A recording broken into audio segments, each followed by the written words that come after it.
माझा घेतला ठेचा हा खूप सुंदर मस्त बेत आहे. हा ठेचा घेतलाय, ठेचा मस्त मिरचीचा आणि लसणाचा असा खरडा म्हणतात तुमच्या इकडे.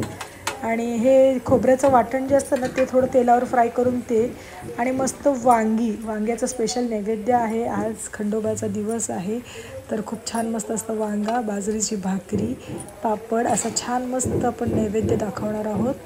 तर आजचा दिवस खूप छान आहे आणि एक छोट्याशा मिनी ब्लॉगमध्ये तुम्हाला सांगते कसा गेला आजचा दिवस. खूप मस्तपैकी असं सकाळीच नाश्त्यालाच बेत असं वांग्याचं भरीत आणि भाकरी बनवली, ठेचा, वाटण असं छान मस्तपैकी देवाचं ताट भरलेलं आहे. आणि चला मग या लवकर देवाला भोग लावूया आणि मस्तपैकी तुम्ही सगळेजण या लवकर जेवायला. चलो तर देवबाप्पा मोरया, येलकोट येलकोट, जय मल्हार, सदानंदाचा येलकोट. तर अशा पद्धतीने सकाळची सुरुवात खूप छान झालेली आहे. एकदम प्रसन्न असं वाटत आहे देवारा आणि खूप असं छान वाटतं आहे आज. देवाला नैवेद्य वगैरे म्हणजे त्याच्या आवडीचा एखादा पदार्थ जेव्हा आपण बनवतो तेव्हा अर्थातच आपल्याला खूप छान वाटत असतं. तसंच आज वाटत आहे. आणि सगळं आता जेवण वगैरे झाल्यानंतर लगेचच मला आज वाद्यांचं पूजन आमच्या भजनी मंडळामध्ये जे आहे वाद्य आणलेले आहेत त्याचं पूजन करण्यासाठी मला जायचं आहे. तर आता मी लगेच तिकडे जायला निघणार आहे. तर अशा पद्धतीने माझी पूजा वगैरे झाली आणि मी वाद्यपूजनसाठी निघालेली आहे.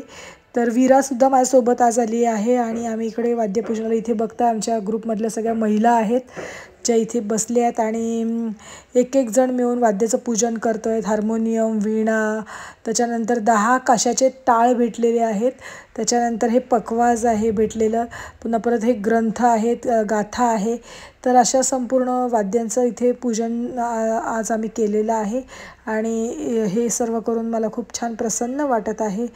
तर अशा पद्धतीने खूप छान असा दिवस गेला आणि मग काही घरी आल्यानंतर एक रिफ्रेशिंग काहीतरी असं थोडंसं गरम व्हायला लागलं होतं. थंडी आहे पण आता उन्हामध्ये जाऊन आल्यानंतर थोडं रिफ्रेशिंग असं काहीतरी पाहिजे म्हणून ब्लू करेको आणि मस्तपैकी माझं फेवरेट असं मी ड्रिंक बनवलं आणि छान मस्त असाच दिवस गेला. Thank you from little angel Maugham.